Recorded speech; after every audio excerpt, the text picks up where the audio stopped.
It's another edition of the prediction show, and I think by this time, I'm already happy to accept my fate. I'm back wearing my Arsenal jersey 2 times in a row, so that means I've accepted Liverpool are more or less Premier League champions. But though I can still rub it in Victor's face that they are not going to win the Champions League, and that's enough consolation for me, anyways. But let's go straight into today's business prediction ahead of match week 29, one game week before the international break, of course, and of course we have to get this as accurately as we can. So, Victor, without wasting much time, let's talk about your best straight win picks for this weekend. Yeah, so it's a shorter match day than usual. There's only eight instead Yeah. of 10 because of the League Cup final. So some tips are like a bit harder, I find, but yeah, here goes nothing. Hmm. First of all, I'm backing Nottingham Forest to win away against Ipswich. So I think Forest are one of the more pragmatic teams in the league. Their success this season comes from doing the simple things correctly and on a Yeah. consistent basis, including winning most of their games against teams that they're expected to win against. Yeah. Uh, Palace, Southampton, West Ham, Leicester, Ipswich in the home game back in November. So I'm backing Forest to win this one as well. Another outright that I'm picking is Wolves to beat Southampton for obvious reasons. Odds should be around two, and I think that's quite good value, right? Uh, Cunha or not, Wolves are a better team than Southampton, however way you slice it, and I don't think they're going to necessarily win by 4 goals or whatever, but they should be able to get 3 points here. Yeah, fair enough. For me, just like you said, it's actually more difficult to predict because of the shorter game week. So, I'm also going with Forest. Actually, I think even though they are away, I think they should be able to beat Ipswich, and I think there's good value for that. Leicester and United are playing, and even though both of them are not all that stable at the moment, I still think United should be able to do enough to beat Leicester City as well. And this one is probably maybe a bold one given recent form, but I think City, despite their recent struggles, I think at home they should be able to beat Brighton. I'm backing them to actually beat Brighton. So those are my three straight with pink. Yeah, it is Forest, pretty bold. United, and City to beat Brighton at the Etihad. So those are my picks here. But of course, there's still more to go when it comes to the goal market. So, Victor, what do you have in mind for the goal market? Um, so I'm looking at over 2.5 actually for City versus Brighton. For the last 10 head-to-heads, 8 of them ended with three or more goals. Also, 7 of Brighton's last 10 away from home. Also, 8 of City's last 10 games at home. If you look at recent meetings, if you look at everything, really, it just points towards over 2.5 for this match. I've also got an under, but it's an under 3.5 just to stay on the safe side, and it's for Arsenal versus Chelsea. I think both teams are having a lot of trouble finding the net in the Premier League games. And the best example for that is Chelsea's 1-0 win against Leicester. That was just atrocious. Hmm. Arsenal, as we know, barely has an attacking compartment to speak of, so I think under 3.5 is quite realistic. And also, this one's goals related, not over under, but I'm going with a BTTS with both teams to score for Everton against West Ham. Odds are a little bit on the long side. They're actually around two, but I Hmm. think there's rather value there than risk. Um, Everton have scored and conceded in their last 5 matches. West Ham are not that convincing in defense, and I can see both of them finding the net here. Fair enough, if you ask me. And for me, I really can't see too much goals happening this weekend for some reason. I think it's going to be a rather slow week. But in terms of over 2.5 goals, I think Fulham and Tottenham would definitely play out to that.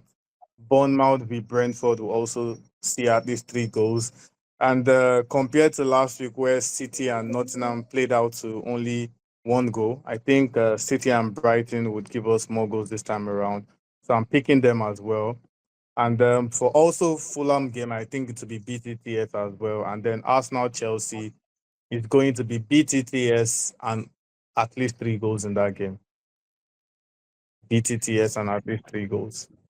Yeah, I'm really hoping that Forest doesn't screw us out of more slips because that game against City was just Yeah, it was. It nightmare was. for Yeah, it me. was. It was just. Yeah, yeah. It was. It was a dampener to the mood. It ruined everything, so Yeah, to say. And because it was the first game, if I remember, it was the first yeah, yeah. kickoff, so it just sort of killed the morale of everything. Yeah, but moving forward, yeah, it's going to be very difficult this time around for player to score. I mean, there's no Salah was usually like a straight one Hmm. player to score correct when you have Salah, but now there's no Salah, there's no Isak either. So on that note, Victor, who are you backing player to score this? Oh man, I like for this one I kept scouring and scouring the games, and I do have two picks. I'm not necessarily 110% convinced by either, but here goes. So I'm going with Chris Wood for Nottingham Forest. I think most of the goals conceded by Ipswich this season actually came from central positions, and this will probably happen here as well. He's the focal point of Forest's attack.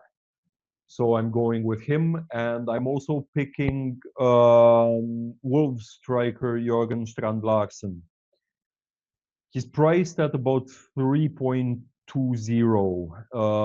I think there's value there, especially because Southampton's defense is just super, super bad.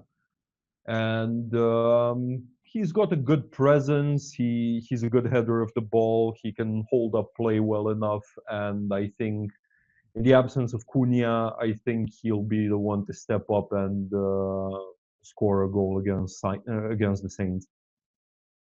Yeah, fair enough.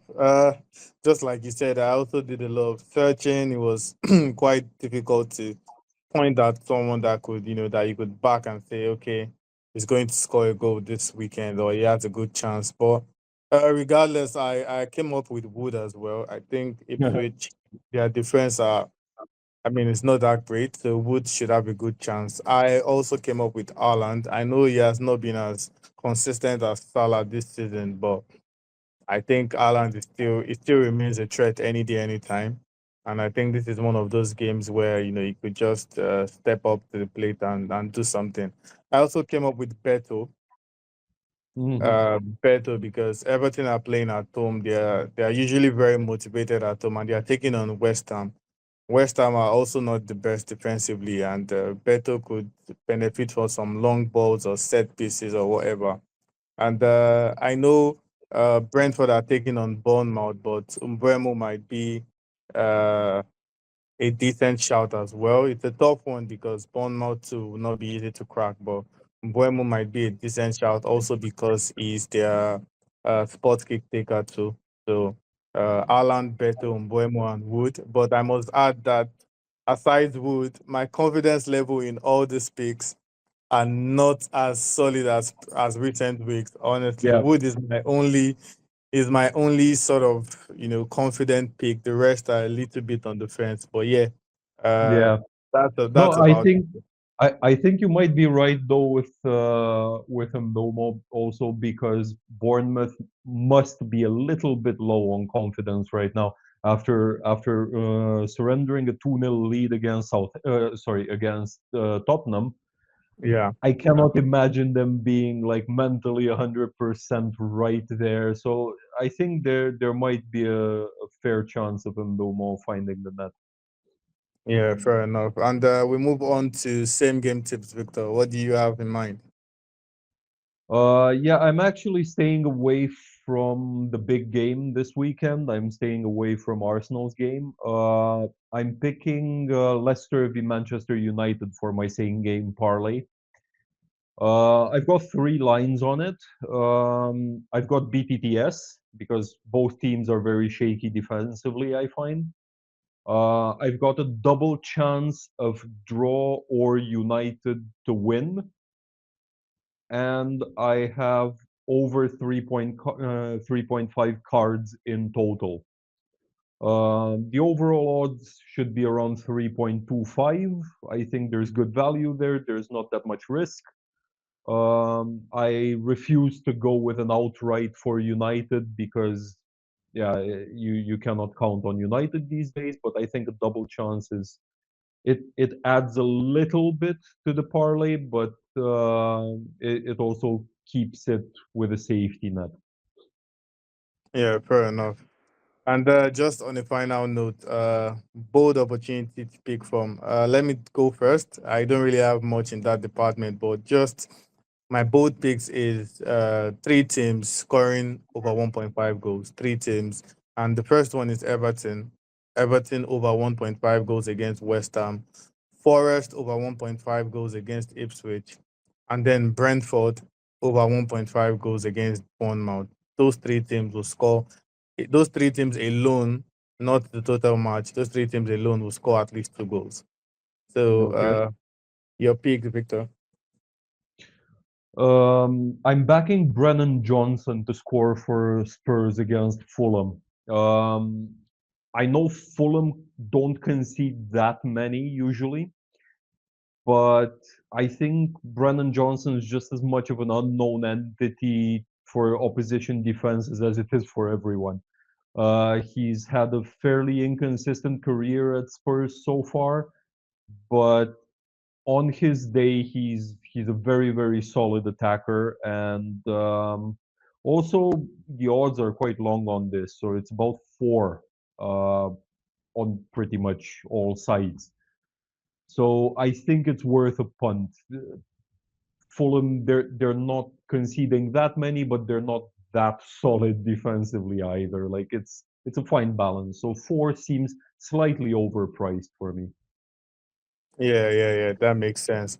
Those are pretty solid picks, anyways. This game week was always going to be very difficult to crack, due to the shorter, number of fixtures. Also, some teams are coming in tired from midweek and whatnot. So this particular game week was always going to be very tricky, and also the fact that it's 1 week before, the international break, and some players are already looking forward to that as well. So it was always going to be very typical. But regardless, we've given our picks, we've given our selections, and of course, we hope to even do better than our recent accuracy. And we'll be yet to discuss, the talking points after all these games, because now we've started to give our Premier League review as well, not just the preview. So we'll always be here to discuss the best talking points and how we performed in our selections. And on that note, we say bye for now.